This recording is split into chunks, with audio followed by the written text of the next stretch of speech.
Because when we first moved to Greenville, because I was coming out of a cotton patch into being a sales associate, you know, and when we first got here, well, I knew right off that I was going to get a job. You know, I knew that my mind was already, hey, I'm going to get a job, you know. So the first thing I did, I went to the unemployment office. The first time and the last time in my whole life that I had been in an unemployment office. And of course, they immediately looking at me, applying for a job. They immediately hooked me up, sent me out on a maid's job.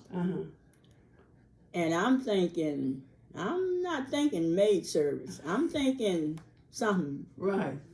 I'm thinking to advance to something big. Not that being a maid is not in. I don't knock it, because we do need maid service even today. You know, we need that.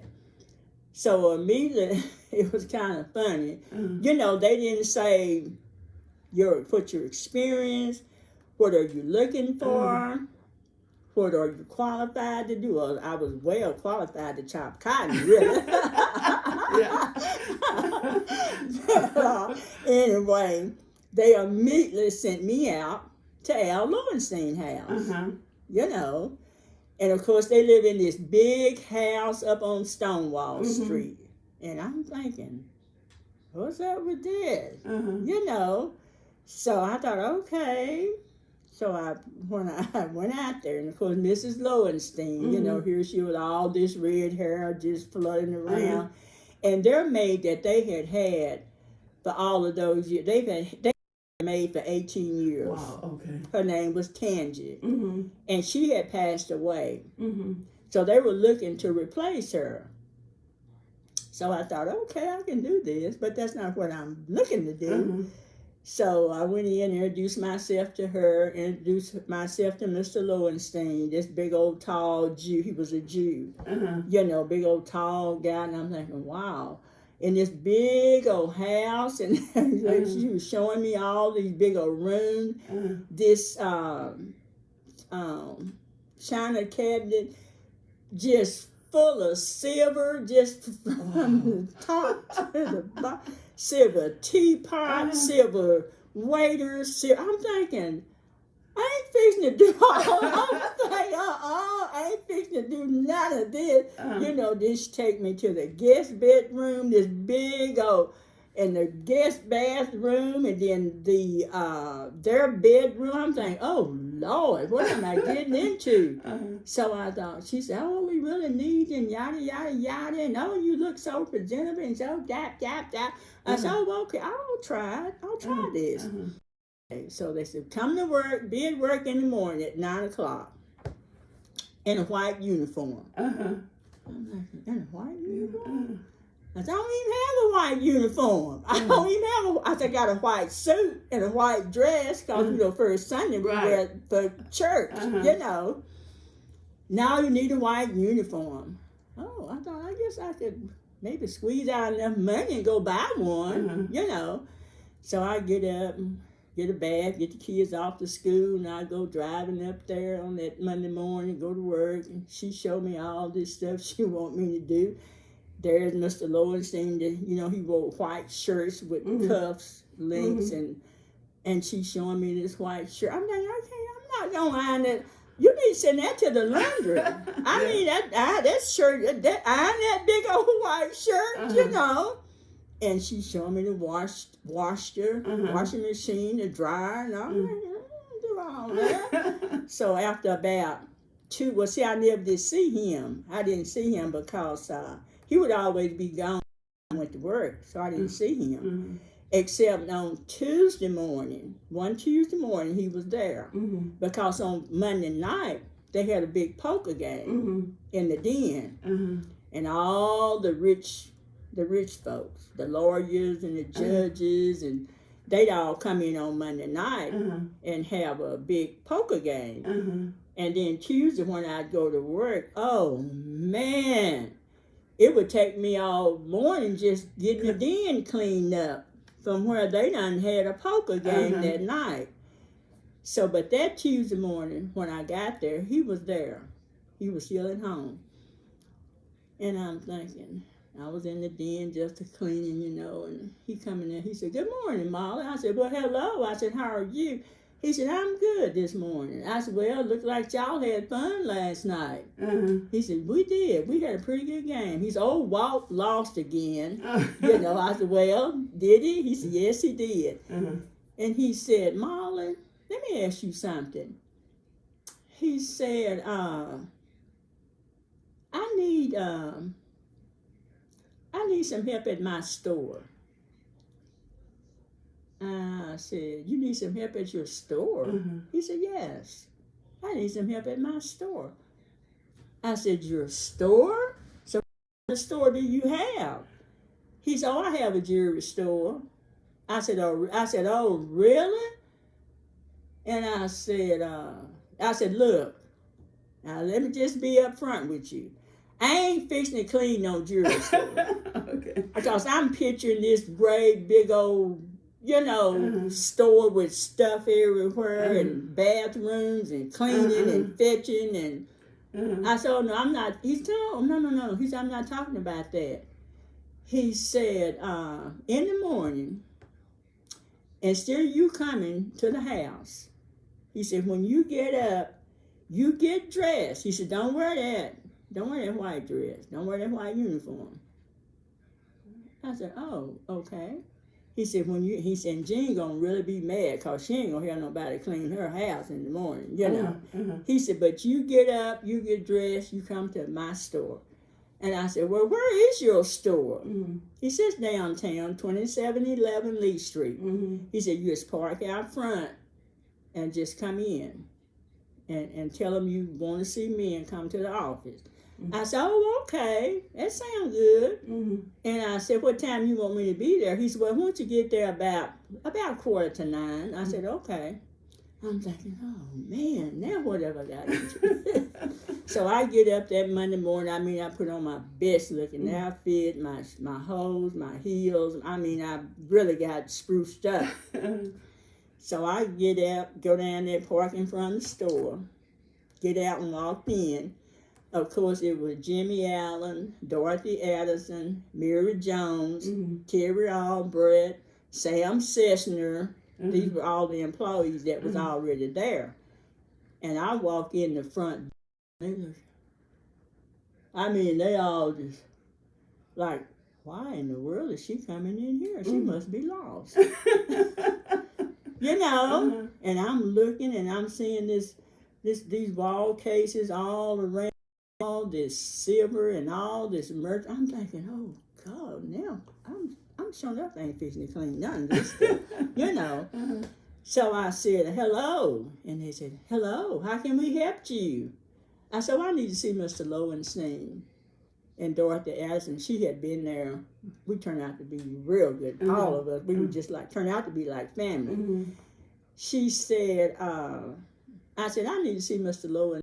She said, is he expecting you? I said, "Yes, ma'am, he is." She said, "Well, let me go see if he's available." So she left, and a little bit she came back. She said, "Oh yeah, he said to come on back."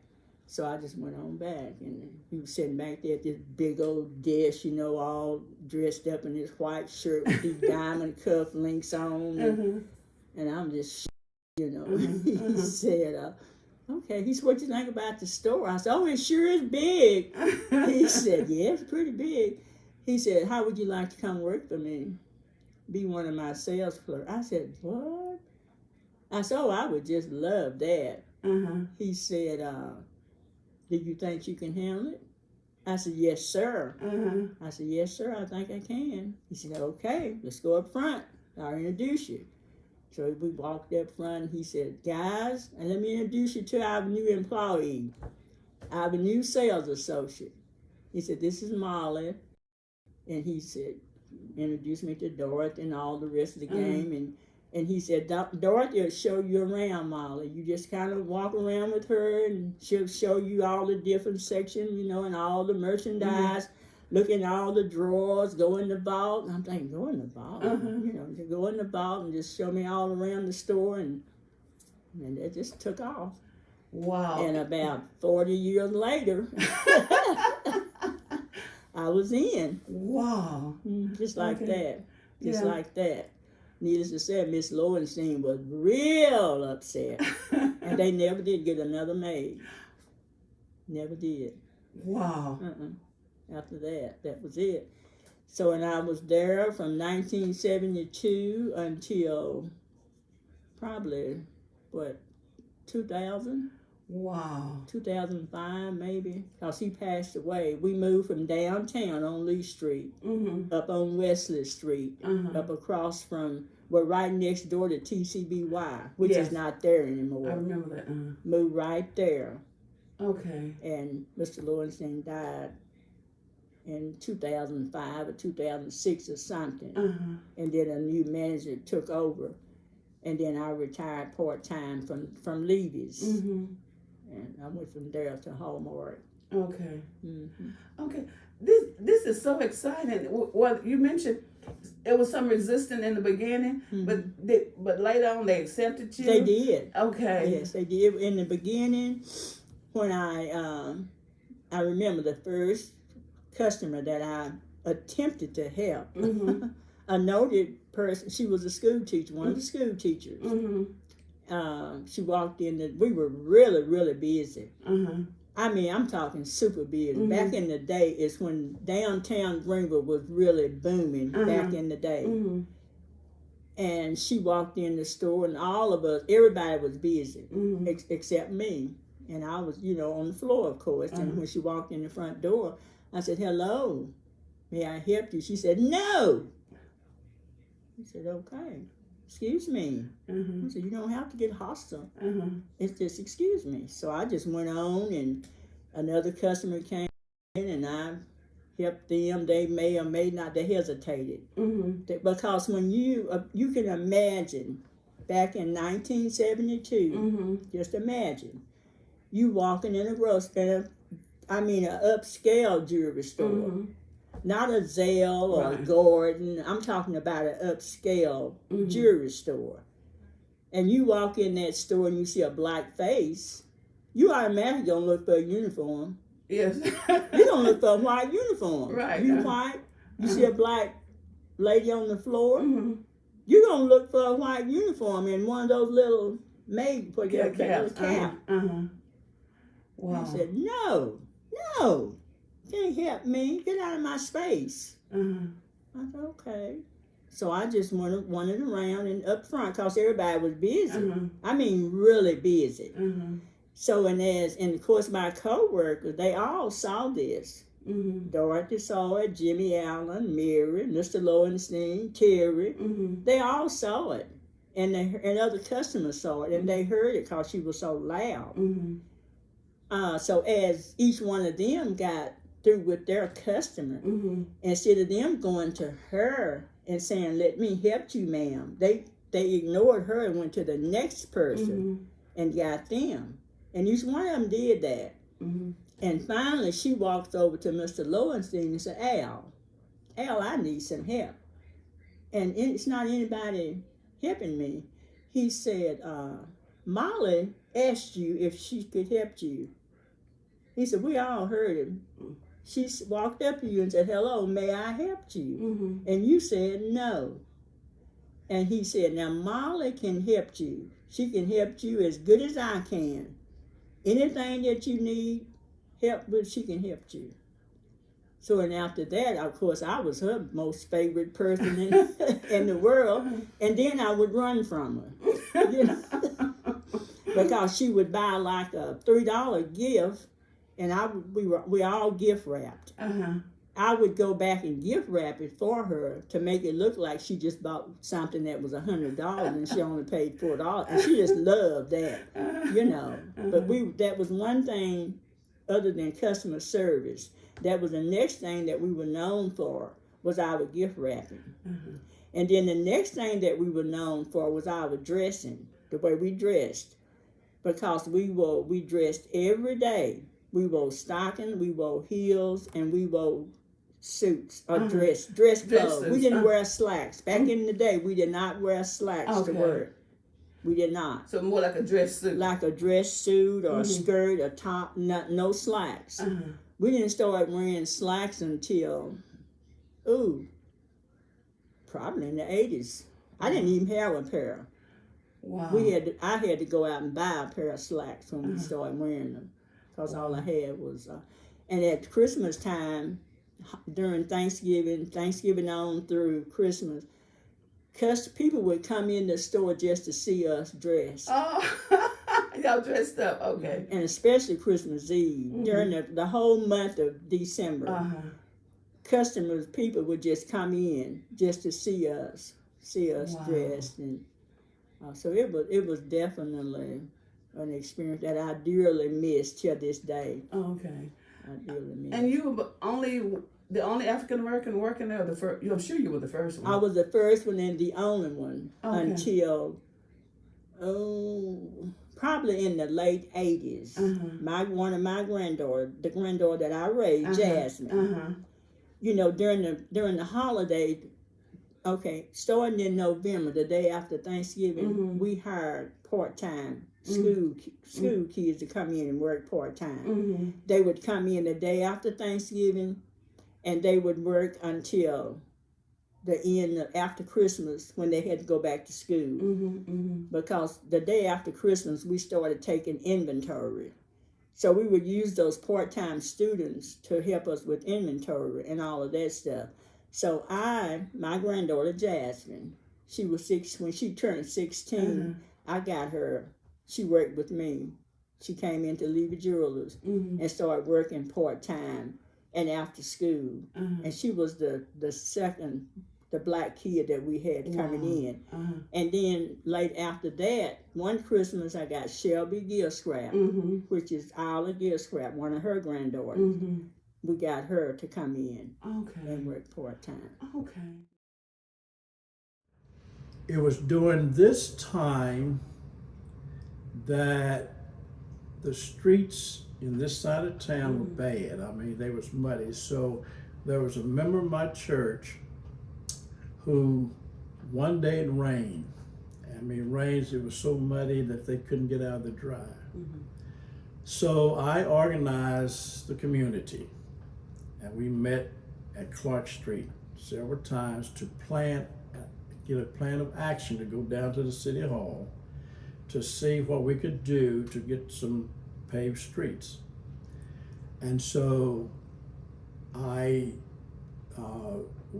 went down, and I told everybody, I said, all I need is your bodies. Don't have to say nothing, just your bodies.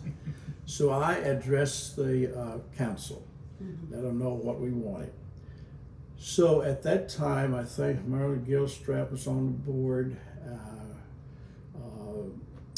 Trying to think of his name. He was the mayor of the town, and so they all listened and so forth. So no action was taken at that time, but we continued on. So it got to where I said, well, we're going to go a step higher. So I went ahead and called Washington and let them know that we was having problems getting to streets. Now, during that time, they had what is known as community block grants. Now, that money should have been for the blight areas, but it kind of went north. So Washington sent somebody down to investigate.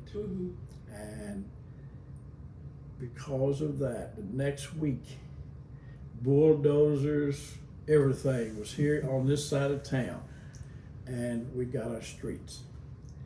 Now, it cost me a principalship job because I got a principal certification, and I had an interview, but I ended up not getting the job. William Smith got it. Because I had bought the system. And so the news got out, don't hire Faulkner. He's not who we wanted. So I'm trying to think who the mayor was at the time. What he did, he organized a committee, and had me to head that committee so I could deal with the issues that would come along and would come through my committee. And, but here I am, and here we're still moving along. And and I love that in your generation. I just want to see how we can push or get behind the younger people of today. Well, I think the ministerial allowance should get behind the NAACP, and what other organization do we have? That's mainly it. We have other like cultural diversity and different, but we still need the leadership. Yeah, we need somebody to get in there and pick up the reins and move forward with it. And it's just a matter of finding that person. Yes. Now, like I said, I have paid my dues, and I have just, right now I want to finish my life just enjoying life. And that's good. And everybody says, why is you still working? Well, I feel if I sit down now and get the rocking chair syndrome, my days will be numbered. But as long as I have the breath in my life, I know where Frankie is. Perhaps if she was at home and we were doing fine, I probably wouldn't be doing what I'm doing now. But this is what keeps me alive. I still love kids, and I have a relationship with kids now, as I've always. Now today I'm a carver. Okay. And kindergarten. The Lord of mercy, hey. But first day with those kids, I have bonded with them.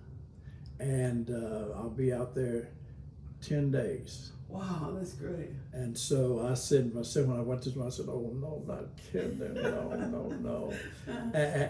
And what makes it so bad, not bad, but they are Hispanic kids. Oh, okay. So you're gonna have to learn Spanish. Me no Spanish. You're gonna have to learn Spanish. But they speak English, and we got along just fine. Oh, that is lovely. Yeah. I mean, they didn't even want me to leave. I mean, and then when we're not having school. Rest of the week, I heard The rest today. of the week. And so they came up and hugged me. I said, I'll see you Monday. Oh, we're going to be back to school Monday, not. But I just want to just kind of be productive and stay prayed up and keep a positive attitude. And if I can help somebody along the way, that's my job. Living, but my parents taught us when we were growing up not to think of ourselves as different, but always thought of ourselves as being important as the next person. You never hold your head down. My dad would always say, "You're Irvin." He would always say, and Irvins are not quitters, we are achievers. Oh, wonderful. And they proved that by, when we went to school, I have 4 siblings, so it's 5 of us. Our parents worked 2 jobs apiece. I mean, every day they worked 2 jobs. And later in life, by the time I was in high school, they were business owners. My daddy was the first black plumber that had his own office.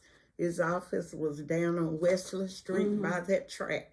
You know where the fruit stand, the vegetable stand used to be? Yes, His office, where they have a car lot there. Yeah, His office was there. Okay. Later, he built an office out on Sockwell by the city park. Gotcha, okay. And that building, half was a plumbing shop and half was my mama's florist. Oh, So okay. they became entrepreneurs, and that's when they built their home out there on Sockwell. But they always taught us, if anybody else can do it, you can do it too. So I grew up with that mentality. I would self-teach myself. Anything anybody else could do, if I wanted to do it, even if I had to stay after work or work off break, and you know, they don't stop you from learning. No, they don't. Shoot, I said, shoot, I'm going to be a boss. I'm going to be in my own office, you know, and that I strive to do that. And that was Wednesday. But when I first got on the council, I was blessed to have a good mayor. And you know, prejudice is really alive in Greenville, even more so when I first got on the council, because there were a lot of people who did not want me to have that position. Actually, one night, my first years, they actually had to remove a white man from the chambers because he was saying I didn't deserve to have. Every time I would go to comment on something, he would just get violent. And she don't deserve to be there. He claimed so till the police, as you know, it always was one, they had to remove him. And I won't call his name, but he's an attorney in Greenville. But anyway, I don't even know if you remember that. But he went to school with some of my boys. You know, he was in Hattie, and he had a problem with one of them, and he didn't want me on the council. But anyway, I was blessed to come in under Mayor Gladden. And under him, he wanted me to learn everything that I could. And at the same time, I had a city manager, Ed Thatcher.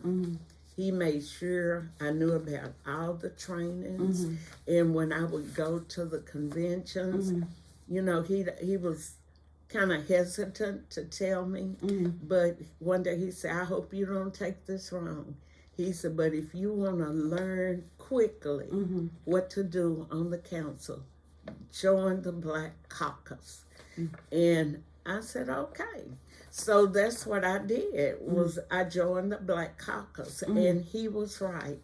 I learned a lot about rules and regulations, and I don't know, I took it serious. My motto when I ran was, let your vote be your voice. And I truly wanted to be that voice for citizens. So when I was in the council chambers, I studied my agenda from front to back. I read everything, and anything that I thought was not beneficial for the city and the people, I spoke up against to try to get it right so we could put it into law. And if I was doubtful and I just didn't care, but it looked like it was going to affect the people some kind of way, even though it didn't affect me, I would actually get out and go door to door, tell them this is on the agenda this week. What is your opinion? What would you like for me to say? How would you like for me to vote? And if I didn't go to door, I still had my campaign list. I get on the phone. This is Hattie Tennison. I'm your council person. We're going to talk about this and that. I actually wanted to be the voice for the people. And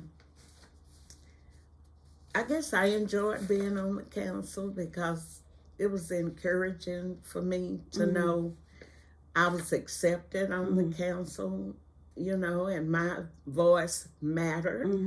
And I guess my second year on the council, the city manager had so much faith in me. He signed me up to train new council members in Tyler, Texas. I said, what? He said, you already told them you would do it. You can do it.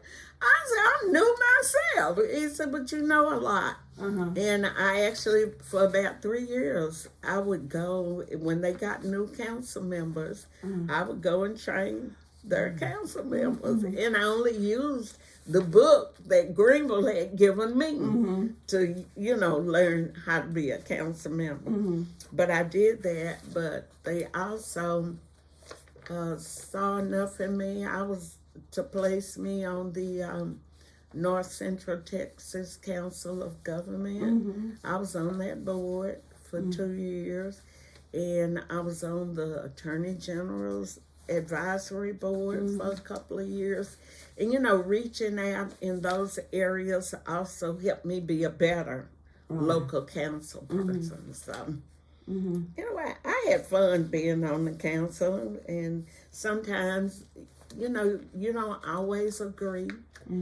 And sometimes I would be on the winning side, sometimes I'd be on the losing side. But that's how life is. I didn't take it personal because when I push that button, they say yes or no. I'm trying to make the best decision that I can. So I enjoyed doing that, and I enjoyed some of my favorite people was Tom Oliver, Mary Gladden, and Ed Thatcher, and Byron Chipwood. Those were some of my favorite people to work with when I was on the council. And you were very instrumental in achieving a lot of things, especially the Dr. Martin Luther King sign. And that's when that guy was in the chambers. Okay. I couldn't remember what sparked him to do that. But that's when I had a hard time doing that, and I created a lot of enemies. And I just charged it to the fact that they didn't know any better. Because once the sign got up, it was up.